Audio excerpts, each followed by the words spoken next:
Hello, everyone. Welcome back to the Bulldog Breakdown. I'm your host, as always, James Lavasser. We have a pretty exciting episode today, as always, and we have the Massachusetts State Senator, John Keenan. John, it is a pleasure to have you here on the show. It's great to be here. Thanks for having me. I just have a few questions for you. It should be pretty easy. Sure. Alrighty. So the first one I have for you is you've been in office for a long time. What do you say to people who feel progress has been too slow on key issues like housing and mental health? I agree with them. It's been a slow, especially on those two topics and others as well. But we definitely have a housing crisis right now. We need to build more housing units, and the frustration is that it takes so long to get things, permits and so forth, approved. And so we've got to find a way to speed that up so that we can get more housing, and that will help kind of moderate housing prices. I'm not so sure housing prices will fall, but the more that you can build, the more housing you can put on the market, that should moderate the prices, slow down the increases in the price of housing. And that's important for your generation. You're very active and involved at your school and in your community, and I would hope that you want to live here or in this area. We'd love to have you stay in Massachusetts. So we have to make sure that you can afford to stay here. And then on mental health, it's taken a long time to kind of get the infrastructure that we need in place, meaning places for treatment, access to those treatment programs, outpatient treatment programs, access to qualified mental health providers, whether they be social workers or psychiatrists, whatever it may be. So we have to make sure that we have that in place, and a lot of that comes down to insurance coverage as well. And we find that in the last several years, it seems that the mental health situation, some call it a crisis, has worsened, that we're living in very interesting times. We're coming out of COVID, and as we try to figure all that out, people are struggling more than they have in the past, and we haven't been able to meet their needs. And so in both those areas, yes, it's taken too long, but we continue to move things forward, and I think we've had some improvements in both of those areas, but there's still a lot more work to do. How are you making sure that tax dollars are being spent fairly and effectively? We just went through our budget process, and the way it works is the governor introduces a budget early in the calendar year for the fiscal year that starts July 1st. And then the House of Representatives takes and introduces their version of the budget in April, and then the Senate constructs a budget and introduces that in May.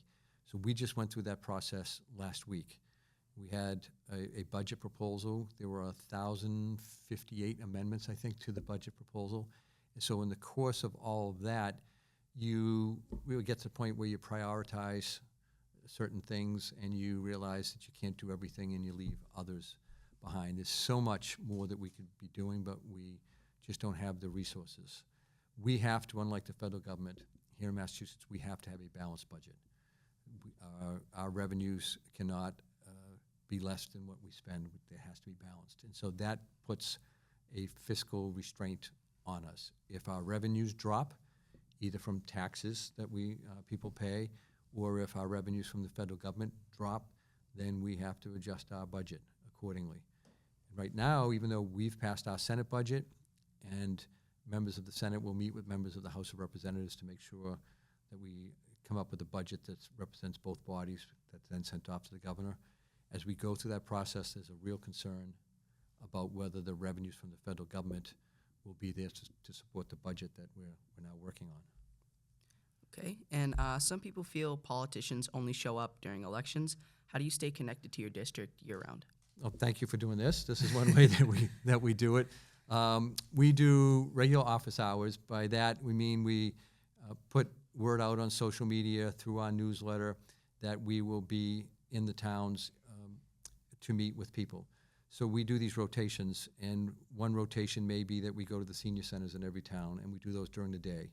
So we'd put notice out that we're going to be at the senior center, and people can come by, talk to us about individual matters, or talk to us about bigger matters. So we go town by town into senior centers, and that's considered a round of office hours. And then after that, we would do a round of nighttime office hours for people who can't get to those during the day. And we usually hold those either at a library or a town hall. Same thing, we publicize that, and then people can come and discuss an individual or a bigger issue. Also, if somebody calls the office and wants to discuss something, pretty regularly I'll say, okay, let's meet. For instance, today I met with somebody at the library in Quincy.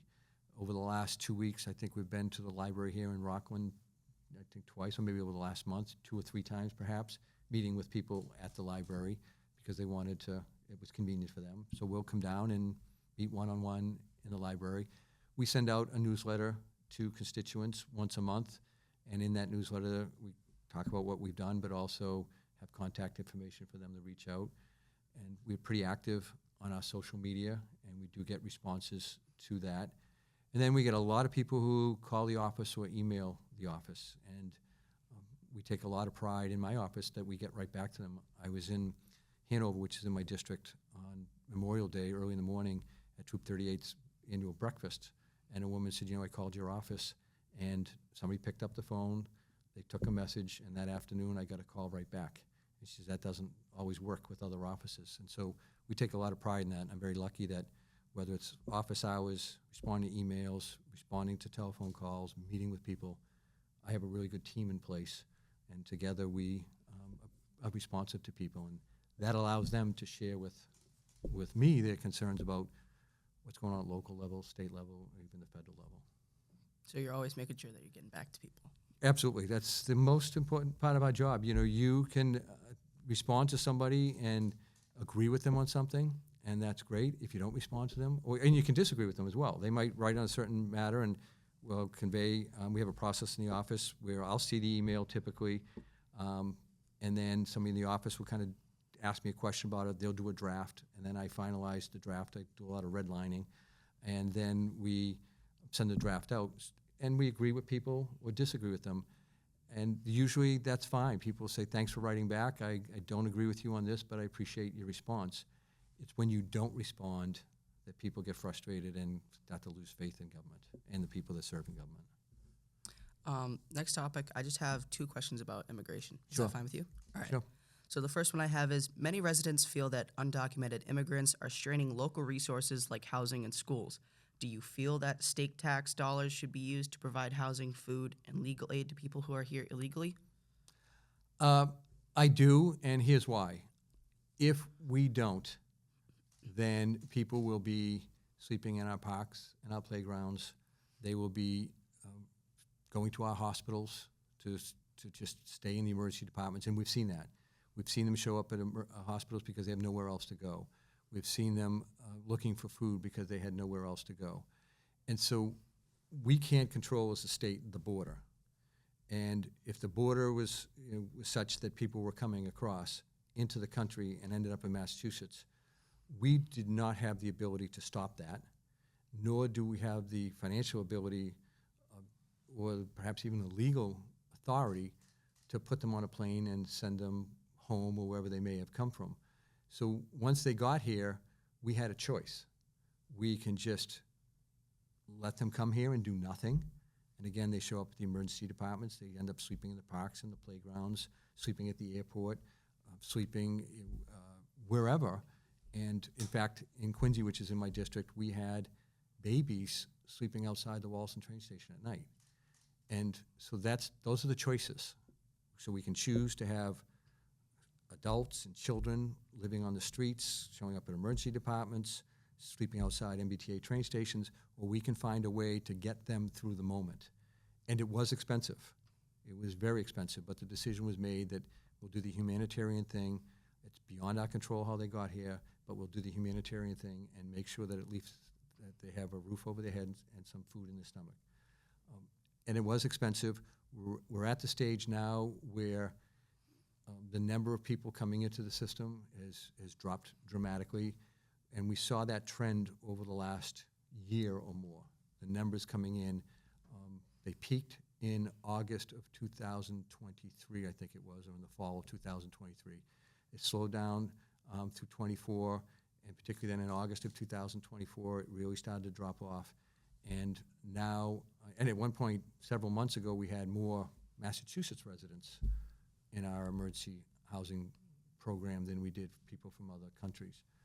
And so that's really dropped off. And we still provide housing to the residents of Massachusetts. We provide them with meals. They may have come into our system because of domestic violence, that they've been kicked out of a house, or we find that people's rents have gone up so much that people can't afford rent and they end up on the streets. That's an increasing problem here with seniors. And so we tried to find a way to meet the needs of all of them. And we did spend a lot of money on migrants, but we also spend an awful lot of money, as we need to, for longtime citizens of Massachusetts. I often heard that, well, we weren't providing programming for veterans. That's not true. We have the best veterans benefits in the entire United States. And if you ask anybody who's involved in the veteran services organizations, and every community has a veteran service agent, you ask them about the benefits we provide, and we provide the absolute best. And we wanted to make sure that we continued that, and we did, even while we were kind of struggling financially to make sure that we could put a roof over the head and food in the stomachs of the migrants. We hear that, oh, we're not helping the homeless in Massachusetts while we were helping the migrants.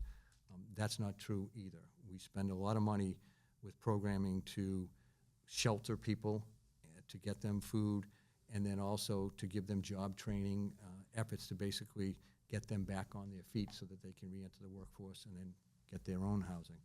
So there's a lot of talk about, well, we're paying for for migrants and not covering the things we should for anybody else. We were able to do each one of those things. A lot of the money that we spent on the migrants was money that had been set aside through some federal money for those types of purposes. We had kind of a separate account for that. And so our regular operating budget, we were able to continue on with what we were doing and to provide that funding that helped the migrants. It was a big undertaking, and we could have used that money somewhere else, but ultimately we got through it, and we just have to continue to make sure that we provide the basics to people. I mean, I went down to the Wallaston train station one of the nights that they were out there, and it breaks your heart to see these little babies sleeping outside of a train station. And so we always have to keep in mind that beyond all the rhetoric, all the words, all the talk, that these are real people, they're human beings, and so many of them are just children. And I think we have an obligation as humans to care for other humans. Well, do you feel that there should be like a vote on like where they go? Like, for instance, my next question, do you feel that there should be a vote for residents and officials in small towns on whether undocumented immigrants can reside in the town?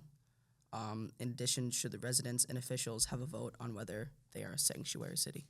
Yeah, so to the first one, whether they should reside in a town, that's really difficult to enforce. It's unclear what residency might mean. If somebody wants to come in and buy a home and they're undocumented, they're not going to be able to. They're not going to be able to get the financing to do it. Even if they have cash, there's forms that they have to fill out to show what their taxpayer identification numbers are. So if residing in a town means buying a home, then that's really not going to happen. If it means being in a motel in a town, such as the situation here in Rockland, there wasn't a lot of opportunity for the town to weigh in on that because the state was just in such a quick response mode, and there were some concerns justified in the town as to what having people in the motel would mean to the school system. And I know the Rockland town officials made it very clear to us that there was a financial strain, and so the state tried to respond with an increase in the amount of money that's provided to the school system for each one of the migrants that was in the school system. It wasn't enough, but there was an attempt to cover that. So it was trying to find the balance, and I do know that towns felt like they should have had more say. If towns had, if every town had said no, though, I don't know what we would have done. Then you would have had people again sleeping in parks and playgrounds and hospitals and bank lobbies or wherever they may have been. And in terms of a sanctuary city, there's really no legal definition of a sanctuary city, and so there's a lot of misunderstanding about it. There's a belief that if you're a sanctuary city, that means that if somebody commits an illegal act, that they're not prosecuted. That's just not true. If somebody who's a U.S. citizen comes in and robs a bank, or somebody who's who's here without documentation, a migrant, illegal, whatever phrase you want to use, if they go rob a bank, regardless, they're arrested. They're brought into court. and they are put through the court process in the same way. And then when it just becomes a decision as to ultimately are they deported or are they locked up. But they don't, if you're here without documentation, you just can't walk in a bank, rob the bank, get caught, try to rob the bank and get caught and say, oh, we're a sanctuary city and nothing happens to you. That's just not accurate. One of the things that does come up is whether local law enforcement should cooperate with the federal government. Most of the police departments in the Commonwealth, and I know the ones in my district, if they arrest somebody and they fingerprint them, that information goes to the federal government. They do that as a matter of course. So that information is shared. And then if the federal government, based on that, wants to detain somebody, or if there's an outstanding felony charge or some criminal charge against a person, then the federal government will come in and say, we'll take that person. So all of that does occur. The question is whether local law enforcement cooperates with the federal government in perhaps detaining somebody or bringing somebody into custody. And I was just did an interview just right before this on a situation that occurred in Quincy. I was driving by a stop where I believe, I don't know for certain, but I believe it was the federal government had pulled somebody over and taken them into custody. And as I drove by, there were individuals wearing face coverings. One of them had a vest that said police. None of the vehicles were marked as police vehicles, so you didn't know whether they were police. And as I pulled up to a stop sign and looked over, one of these people was staring at me. And I looked back, and the person continued to stare at me. I went up to the stop sign and looked over again, and the person continued to stare at me. And I looked back, and we kind of locked eyes. And then I went to the stop sign to go on my way, and I got up about 25 yards, and there's like a triangle in the area. And this is an area pretty close to where I grew up. I knew all the families that lived literally in the houses right where this stop occurred. So I pulled around and just wound down my window and very politely said to the 4 or 5 people that were there, still wearing face coverings, no idea where they were from. I did see there was a license plate on one of the vehicles that was from Michigan. And I just said to the person, I said, I really didn't appreciate the stare down. And the person said something which I can't repeat here, very vulgar. He swore at me, used the F word, and I didn't even know what it meant. And I looked it up, and it's pretty incredible what he said. And it included an F word twice. And so I said, well, what agency are you with? In that exact tone, no response. And I said, well, I didn't appreciate the stare down, and I went on my way. And so when you talk about cooperating with the federal government, I know the offices in the communities that I represent and offices all across the state. They're well-trained. They work really hard. I don't want to put them in a position where they have to wear face coverings, where they're unidentified, where they don't have to say whether they're police officers or not, and where they treat citizens that way. All the police officers that I know in the communities that I represent, and again across the Commonwealth, they don't talk like that to citizens. They don't wear face coverings. They wear a badge, even if they're plain clothes, a badge that identify with a badge number on it. They identify themselves as working for a certain police department. When they're asked, they'll identify what police department they work for. They don't treat people the way that the federal, I assume these were federal agents, I don't even know. And I don't want to put our police officers into that situation. It's unfair to them. We pay our local tax dollars for local law enforcement to prioritize things within our communities. They have good relationships with the people of the communities. I don't think we should be using local law enforcement dollars to participate in the behavior that we're seeing from the federal government and ICE agents. And they've got a job to do. And I'm not questioning what their job is. I'm questioning how they are doing it. And to see in my neighborhood, in our city of Quincy where I grew up, these people wearing face coverings, unidentified, talking the way they talk to a citizen who is polite, I just don't think that that's acceptable. And so when you talk about should we cooperate with the federal government or not, I would say why should we put our police officers in that situation? Our police officers do a really good job, and it would be unfair to them to have them have to witness that or participate in that. Because that's not what they're for. They're supposed to be. They're not supposed to be covering themselves, hiding who they are, where they're from. They're supposed to be open because they want people to go for them to help and stuff like that. So like Right. they're not there to be all mean and like hiding who they are. They're supposed to be open and a sign for if you need help, I'm here. Yeah, you mentioned earlier about mental health. With so many of the departments in my district, which is Quincy, Braintree, Abington, Rockland, Holbrook, and Hanover, those departments have now mental health clinicians within the department. So it's not just like they're going to go out and arrest people. If somebody's struggling and the police have to respond, the police departments send an officer, and then they have somebody that has a mental health background, and together they address the situation. They're not just in there to arrest; they're there to help, to be, to beyond protecting. They're there to serve and to help people. And every department in my district does it that way. And so, to have them participate in the behavior that we've seen from the federal government and that I've seen firsthand in one of my communities is one of the communities that I'm lucky enough to represent. I don't want to do that to the officers. All right, thank you for answering those questions. My next topic is about sports betting and the Bettor Health Act, which I know is a topic that you like to talk about. My first question is, what are the biggest harms you've seen from sports betting so far? There are financial harms.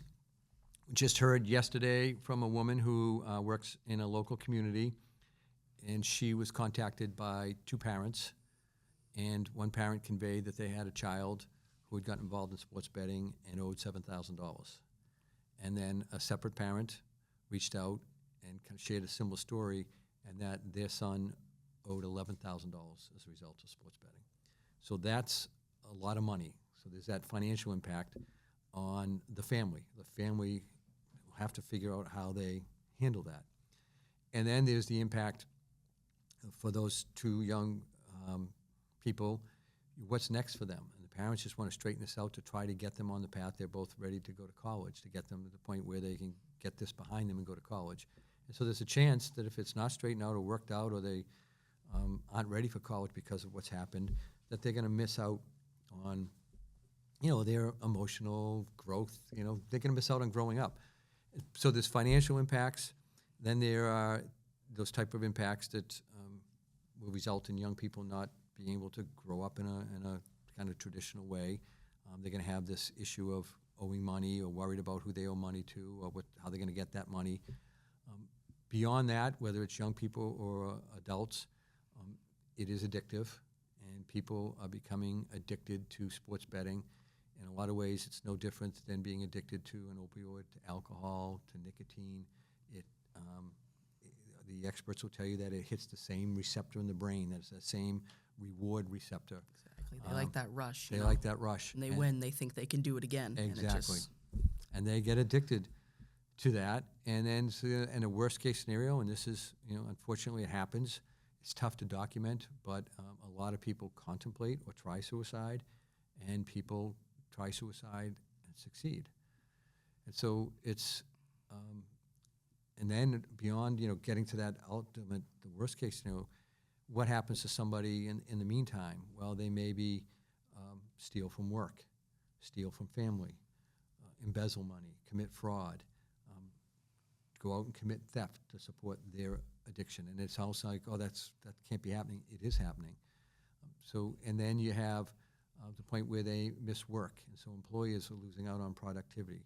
You have the point where then they spiral down, and they may end up, with needing some behavioral health, some mental health care, and that's expensive to society as a whole. So there's cost at every level, and we're trying to figure that out and to prevent those costs and to protect people from harming themselves through addictive behavior.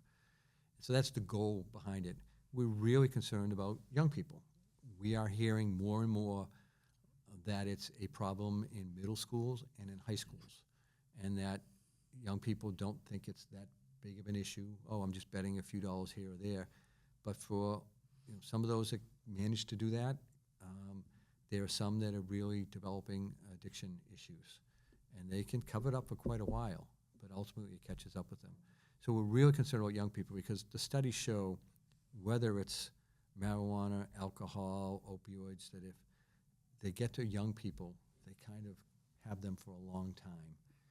And that's what the industries are planning on, that if they can get a 15, 16, 17-year-old, maybe not betting, but engaging on a platform that's an awful lot like a sports betting platform. Being exposed to it. Being exposed. You don't even have to bet money, but you get rewards for if you win. And then when they turn of age, all of a sudden now they're on the platforms and they're betting money. And so the industry is bringing people along because they know that for every 100 people that they get to try this, they may get 3, 4, 6, or 7 that end up betting a lot of money, that end up being problem gamblers and then addicted gamblers. And that's where the industry, the studies show, make most of their money. So we're concerned about people of all ages and what the industry is doing in terms of targeting them. We're particularly concerned about young people. And if anybody, here or anywhere else, wants to talk about it, we're happy to talk with them about it. If they've got a short story that they want to share, or a parent wants to tell us about what's going on, we need those stories to help people realize that this is a big problem. And then the bill that we filed focuses on some of the behavior of the sports betting industry. So let's say that a person, an 18-year-old kid who's not supposed to even be on a platform, and we know that they can register like that. We had an intern in our office who showed us how quickly he could set up an account and bet, just like that, underage, but could do it very easily. So we find that the industry knows that that's going on, but they're not doing anything about it. We also find that when somebody is betting and then says to themselves, maybe I'm betting too much, and stops, the industry reaches out to them and says, haven't heard from you for a while. We'll give you double bonus points if you bet. We'll give you, extra, cash credits in your account if you bet, and they lure them right back in. And I use as an example, we had an opioid crisis where people went into recovery. We have people who struggle with alcoholism. Imagine if they were in a treatment program where they had stopped drinking or stopped using an opioid, and they're in a treatment program, they're in recovery, and somebody's knocking on their door saying, hey, come on, I'll give you free pills, or I'll give you free drinks. Come on, drink on us. We wouldn't allow it. And yet, it's perfectly legal for these sports betting companies to reach out to people who maybe have a gambling problem and say, we want you back. We want you to spend even more money. And that's just terrible. So there's a bunch of different things in the bill, but we're trying to really not say no to sports betting, but to make the industry Limitations on it. Exactly. To put guardrails, some limitations, to have them act responsibly. They say, oh, we have responsible gambler programs so that people who are betting, they can bet responsibly. Well, I think that the industry should be more responsible because if somebody is betting and gets addicted, the industry kind of turns and says, well, they weren't responsible. They blame the person. Never mind that they were flooding them with emails and telephone calls or whatever it takes to reach out to them to say, come on back, start betting again. I've met with people who found themselves in that situation. One guy, he had stopped, was in recovery. They kept reaching out to him, and he relapsed. And what they enticed him with was front row tickets to a Philadelphia 76ers game, and he got to go on court and meet Joel Embiid, the star of the Sixers. And his wife was with him, and she said, how did all this happen? He said, well, I relapsed, and the betting companies paid for this. And he felt terrible, and he had to struggle again to try to get back on path. I talked to a young father who couldn't watch a sporting event with his son because of all the advertising that goes on. I've talked to a young mother who said, I would get my kids tucked into bed, and then I'd be on my phone right away betting. And so it cuts all across. College athletes who would tell the story that they were playing in a game, and then in between periods, were in the locker room checking their phone to see how bets were going. And one said, if you asked me the score of the game I was playing in, I wouldn't be able to tell you. All I wanted to do was get in that locker room and see how my bets were going. So it affects everybody, and we're just trying to make the industry be more responsible and not take advantage of people. Do you think they can still, the industry can still use the excuse they weren't responsible, even if they're not reaching out? So, even if, someone quits and then, they decide to relapse, even if the industry isn't reaching out to them, can they still use the excuse, they weren't responsible, even though they didn't, Yeah, and ultimately it comes down to people, making decisions. But as you proceed down the path of becoming dependent on sports betting, dependent on alcohol, dependent on opioids, as you go down that path through dependency to the point where you're addicted, you lose your ability to exercise reasonable judgment. You lose the ability to say yes or no. Your addiction is telling you that you have to feed that addiction. And so, yeah, I guess it would be on me whether I decide to bet for the first time, or the second time, or the third time. Yes, I guess that's on me. But as time goes on, and the industry knows, they track everybody. They know who's betting a lot. And instead of saying, oh, they're betting too much, something's going on here, we should tell them slow down, or you should stop for a while, they encourage it. And so when somebody starts to lose the control as they go through dependency to addiction and ultimately lose control of it, the industry is right there, just pulling them in, getting more money out of them, getting them to bet more without considering what it's doing to the individual and to that individual's family. What do you say about like I use sports teams as an example. Like I'm watching like a sports games and I'll see like on the sidelines there'll be an ad for a betting site or company. What do you say about that? Do you think sports teams should be able to, endorse these companies or?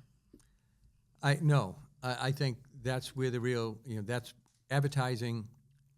Part of the bill is to make sure that the advertising is responsible, and that if you know there's going to be a young audience at a game or watching on TV, that you just can't advertise as you wish. You've got to be mindful of that audience, and if it reaches a certain percentage, then you can't advertise there because you're hitting young people. So I do think there should be restrictions on advertising. I think the other restriction should be that you can't convey to somebody that, you can't lose. It's no sweat. Can't lose. Play with our money. Those are all just designed to entice people into betting, and then off they go. And so those types of things, I think the industry does have to be more responsible on. So do you think like those teams should be held responsible? So say like someone got really into betting and then they're like, oh, well, I saw an ad in a basketball game. Do you think that that team, that organization should also be held responsible for what's happening? Yeah, I don't think they should. There's a real conflict. So people go to a game expecting the game to be on the up and up, that there's an integrity to the game, that every athlete's going to play the best that they can on behalf of themselves and on behalf of their team, and representing the league and being fair to the fans, giving the fans a good product. What we've seen lately is that there are athletes who are not doing that, and it's impacting the integrity of the game. So I think it's important for the leagues to realize you can't be promoting this at the same time that players are being impacted by it, either by participating in behavior that they shouldn't be, meaning kind of fix their own performance, or just having the players impacted by fans who have bet on the games. And so we've had in the NBA, for instance, a player who people bet on him, and he knew it. And I can't remember what it was. He was supposed to, it was based on a certain number of points and minutes per game. So he put himself into the game, and when he got close to those numbers, he pretended he had an eye injury and took himself out of the game. And so the people that had bet the big money on what he would do won. And he knew it. And then I don't know if it was the next game or another game where he told the coach, I can't play, my eyes bother me, because there had been money on him. He was kicked out of the league. And so that's happened with in baseball. It's happened in basketball, college basketball. There's a couple investigations that are going on right now. And so that impacts the integrity of the game. The idea of just watching a game for enjoyment, you really can't, because you don't know what's going on. It's who's doing what. And so, but at the same time, these teams make a lot of money through the sports betting. You see it advertised in the arenas. They get money for the statistics that they own. So there's so much money in play, and there's real conflicts. And so we've got to try to figure that out. The biggest concern is, from a sports thing overall, is will the games be corrupted? And there's some signs that it's happening. And we're seeing some professional athletes push back. There was a Red Sox player who on social media kind of went at people because apparently, based on his performance, people on social media were kind of threatening to him. Jaylen Brown on a podcast talked about basically being confronted after a game by somebody who said, hey, you didn't cover my bet tonight. And he said, I'm not going to stand for that. So we've had NCAA, which makes a lot of money off of this too, is my understanding.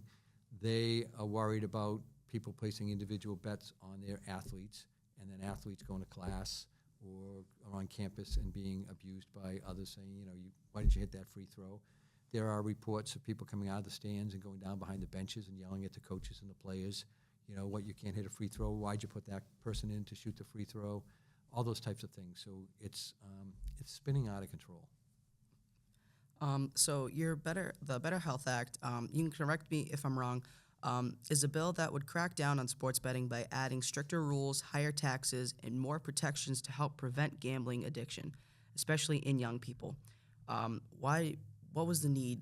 Why did you feel the need to implement this? I was hearing, first we heard when sports betting was legalized, I heard from people all the time about the advertising, saying it's just everywhere. It's way too much. It's on billboards, it's on TV, it's on the radio, it's on your phone. Everywhere you go, there's sports betting advertising. It was even pasted on barrels in Boston, sports betting. And so that's what we heard from people at first, and so we filed a bill to address the advertising. And then I started to hear from people saying, my son or daughter's involved in this. I know they've got an account, or adults saying, there's a lot going on out there. People are losing control, and so I started to hear more and more about that. And so the idea was, let's try to rein some of this in. And you mentioned the tax. The industry, when we brought up the tax issue, it's called an excise. It's not a tax on the bettors. The bettors don't pay it. And the industry, when they heard about it, said, oh, they're trying to tax you, the bettors. Typical Massachusetts, they're trying to put another tax in place. What we're looking to do is to have the companies pay more in taxes. So when there are several states surrounding Massachusetts where the companies pay 51% excise. In Massachusetts, it's 20%. And in those other states, New York's one of them, they still have a very robust sports betting environment. And so we're saying if they're getting 51% in those states, we should be getting that here as well. And that's funds that we can use to help us address some of the harms that the industry is creating. Wouldn't that sort of make it worse though? At the same time, you're taxing more on the betting organizations, right? Wouldn't that entice them to want to bring in more people, make them advertise more and stuff? So wouldn't that kind of make it worse? That's a good point. And it's also will they try to expand the number of people that they're reaching, and will they pass that cost on to the bettors? And what we've seen in other states is that they have pretty much stuck to their regular path in terms of advertising and try to entice people, and that they have not passed that cost on. In New York, I think it was, they tried to put a surcharge on bets. So if New York was charging the company more, and the company then wanted to surcharge the bettor, and they backed off from that immediately. And so they have not passed that cost on, and there hasn't been any real big difference in who they're targeting or how much they're targeting somebody. All right. My next question, do you think the state rushed into legalizing sports betting without thinking through the consequences? Yes. And I will say that it came to the legislature, it came to the Senate floor. If it had gone to a roll call vote, meaning where our name is called and we vote yes or no, I would have voted yes. We did not have a roll call vote. It passed, ultimately there was a roll call vote early on, but then ultimately it passed on what they call a voice vote, where the presiding officer just says all those in favor say aye, opposed no, the ayes have it, it's passed. I would have voted yes, because just as you say, we didn't know as much about it as we should have. There was a general sense that it's occurring. People betting in the black market. It's growing in popularity. We should try to rein it in, regulate it, and try to protect people. So we tried to rein it in and regulate it to protect people.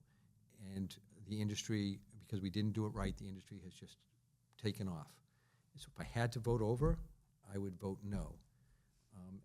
And the only way you would get me to vote yes would be if the things that we're pushing in this bill were in place, then I may have voted yes. But that might even be questionable now given the practices of the industry. But I wish we had more understanding and more awareness. But the idea was it's happening, it's black market.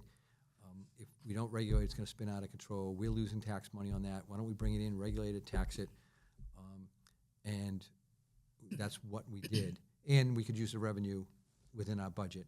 That's what we did. We should have gone more slowly, and we should have put in place the things that we're looking to put in place now. We're not banning it, but just put the guardrails in place. All right, thank you. My next topic, so I put out a form when I announced this interview so that people can submit their own questions. I did that when I hosted the Candidates Night. I like when I'm dealing with, like town politics and stuff like that, I like to make sure that citizens' voices are heard. So the next questions are just going to be questions from people in Massachusetts that submitted to that form. Sure. The first one is, can you explain why some communities like Rockland still face serious issues with water quality?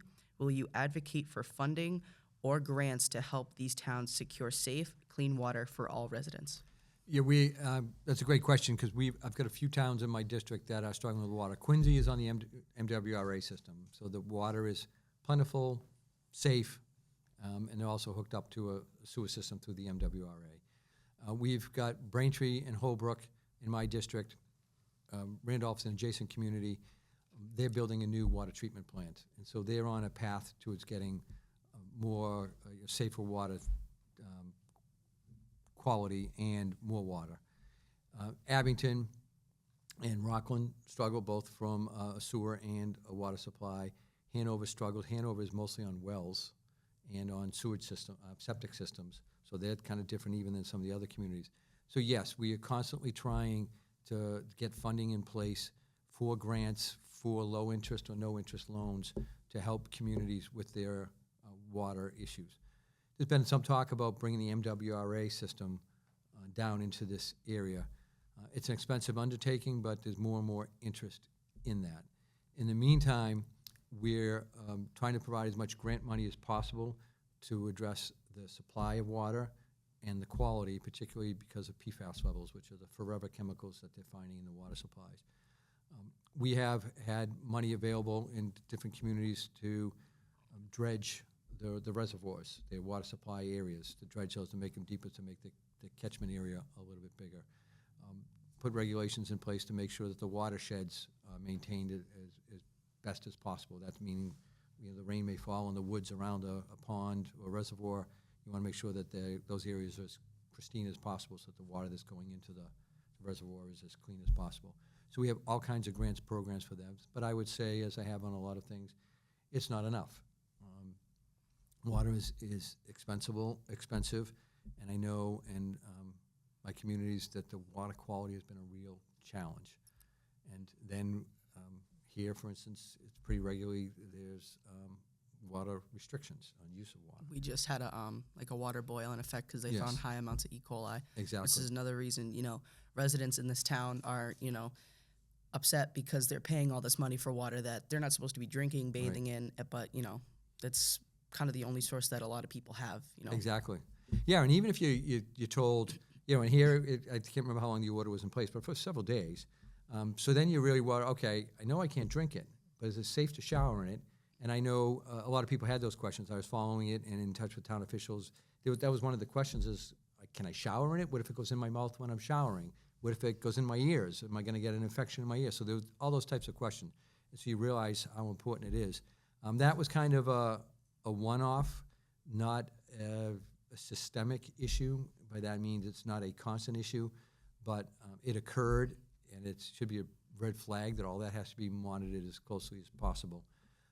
And it just indicates that the water and sewer systems in these towns have to be upgraded. I toured the sewage plant, the sewage facility, not that long ago, and it's old. And I know that they're under a federal order as to how much they can treat and discharge, and so there's discussion about, do you do a better job with the pipes in the town, making sure that they're not leaking, making sure that things are not flowing into, like rainwater is not flowing into the sewage pipes that then lead into the treatment plant and overburden the treatment plant. So there's that infrastructure work that has to be done.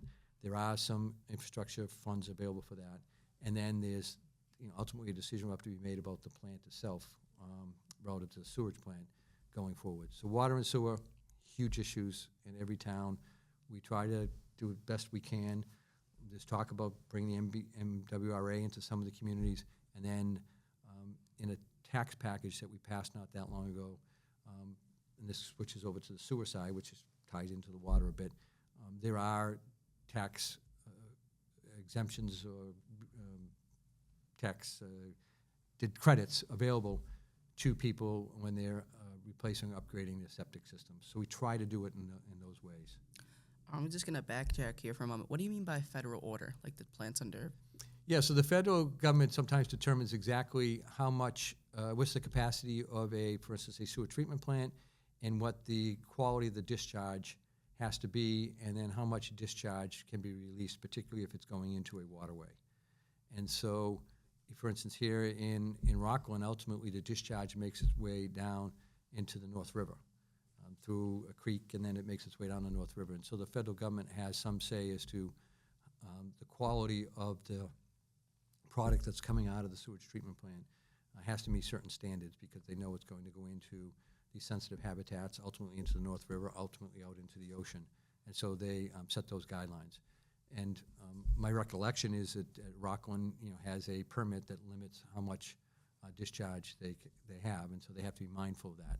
And so to try to keep that under control, you kind of go back in the system and say, if we can keep water, like rainwater, out of our sewer pipes, then the treatment plant doesn't have to treat that rainwater, it just treats sewage, and that keeps the amount of what they have to treat down and makes the system work better. And so, yeah, the federal government does have a role in discharge and also has a role in water quality. Based on your experience, can you explain the difference between state leadership and countrywide leadership? I'd like to think in the state we get along a whole lot better than they do at the federal level. At the State House, and I can speak personally in the Senate, we work really well with our Republican counterparts. We don't agree on everything, but the debate is cordial and respectful. I know when I have legislation, I always reach out to my Republican partners in the legislature and say, hey, I've got this idea, I've got this bill, what do you think? And I'll sit down with them. I'll sit down with Democrats and Republicans with the idea that both can have interesting perspectives and may want to contribute to the bill. So I do that all the time, and I think that's the general practice in the Senate, that the Republicans and Democrats get along pretty well. It's usually constructive debate, constructive conversation, and usually there's a willingness to have Republicans and Democrats participate in bills. That's what matters, right? Yeah. As long you can disagree on things, but as long as you're respectful and Exactly. you're cordial, that's you can get things done better that way. Yeah, and it's the same in the House. In the House of Representatives, the Republicans and Democrats get along pretty well. In my district, Rep. DeCoste and I share representation of Rockland and Hanover, and Representative Sullivan Almeida and we share representation of Abington. So I work with two Republican state reps. I consider them friends. We get along really well, and we don't agree on everything. We have different politics, different perspectives, but we probably agree on more than we disagree on, and there's always a willingness that we talk things out, and when it comes to the towns, we're all on the same page. We're representing the town, and it doesn't matter whether you're Republican or Democrat. If there's a need for more funding for the schools, for streets and sidewalks, water and sewer, doesn't matter whether you're Republican or Democrat, we agree on working together to get those resources. Washington doesn't operate that way. In your opinion, why do basic living costs like food, housing, and utilities feel so high right now? And what can be done at the state level to make life more affordable for residents? Well, we talked about housing a little bit. We just do not have enough housing units. We just don't have enough. And as a result, housing costs are really high. And so we're trying to find ways to encourage more building, respecting that communities want certain levels of density. They don't want, small towns don't want to be like big cities, and so we respect that, but we have to recognize that we need more housing. We are losing young people from Massachusetts. Our population's growing a little bit, but the 20s, 30s group is moving away. And I always use one of my sons as an example. He lives in Nashville, and the cost of living there is so much cheaper than it is here, and particularly when it comes to housing. The housing costs down there are so much lower than what they are here. So we've got to provide more housing, and so that those costs, again, at least stabilize and then don't increase as they have been over the years. We also face a real issue with the shortage of workforce. We struggle to find people to work in early education. And so if you're a young person and you have a child and you have to work, either a single parent or if it's two parents in a household, trying to figure out how they're going to cover the child care costs. Child care costs here can be $20,000, $24,000, $25,000 a year, depending on number of days that you send a child to child care. And so that's really expensive, and part of that is driven by us not having enough early educators to fill these slots. In my district, there are a lot of child care providers who have the space to take in more young children, but they don't have the personnel to do it. The YMCA, for instance, is always facing that struggle. Some of the other early childhood educators are facing the same thing. And so as a result, the competition is there, and so prices go up. The other one driver is healthcare costs. And this is not unique to Massachusetts, but healthcare costs are expensive here and across the country. And so, again, how do you have somebody, people pay their healthcare cost through private insurers and maybe not get the coverage that they want? It's very expensive. And it's expensive here in Massachusetts because we do have pretty good access, but a lot of it is driven by the teaching hospitals, and that's an expensive way to deliver health care. So try to address that. We are looking to have more nurse practitioners, more physician's assistants out in some of the more rural areas where access to health care is more difficult. So it's really a supply and demand. We have a great demand for housing. We have a great demand for transportation. We have a great demand for child education, education as a whole, and trying to supply that is expensive. Is very expensive. There's nursing facilities here where you just can't get people to do those jobs, and as a result, then that impacts cost and the ability to provide those services. When you were talking about how people are 20s and 30s moving out, I've definitely seen driving around town here, there are a lot more for sale signs outside of houses and stuff. People are just moving out of the state because it's just so expensive. But do you think, correct me if I'm wrong, but would businesses also help take the taxes down too, or no? That's more of like a small town kind of thing. No, they do. I mean, in a lot of towns, business properties are taxed higher than residential properties. In some places, twice as much. For instance, in Quincy, if you have two lots side by side, one has residential structure and one has a business structure, the business is paying twice the property tax of the residential. And so we have to find the right balance so that taxes aren't so high on businesses that they decide to leave. I met with, when they were talking about having the fair share amendment or the millionaire's tax here in Massachusetts, there was a lot of concern that would drive people out of the state. And I talked to a person second in hierarchy at a major corporation in my district. And I asked, do you think the millionaire's tax will drive people out of Massachusetts? And his response was, it might drive some people. And he said, look at me. He goes, I do pretty well here. It's not going to drive me out of the state. What matters most to me is an educated, hardworking workforce. So that's what will keep businesses here. And so his take was you have to invest in education and give the people the tools that they need to become workers that are attractive then to businesses who want to stay in the area, who then pay substantial amounts of taxes. And then and so paying them good wages is key, but in terms of keeping them there. Educating them is important for the business. The business then reciprocates by paying good wages. And then we've got to figure out a way that those wages are sufficient enough to cover childcare, to cover housing, to cover transportation, all those things. We didn't talk much about transportation, but that's another big thing when it comes to the workforce, is making sure people can get from point A to B for work or from A to B for to go shopping, for a medical appointment, whatever it may be, and that's been a challenge as well. Finally, what advice would you give to a young person who's interested in entering politics or public service in Massachusetts? If they're real young, meaning if they're still in school, I would say get involved in school, like you're doing. Get involved in whether it's student government, sports teams, arts, music, that include music. Just get involved. And you'll find that by getting involved, it's personally rewarding. You feel like you're part of something that's bigger than just yourself. And that's ultimately what government is all about, is serving, knowing that you're part of something that's bigger than yourself, and you're contributing to the bigger group. So if you're in school and you're involved in these extracurriculars, you're doing it, because you enjoy it, but you're also doing it, and it's making a better school environment. It's making the school better. People know each other better. They get along better as a result of it.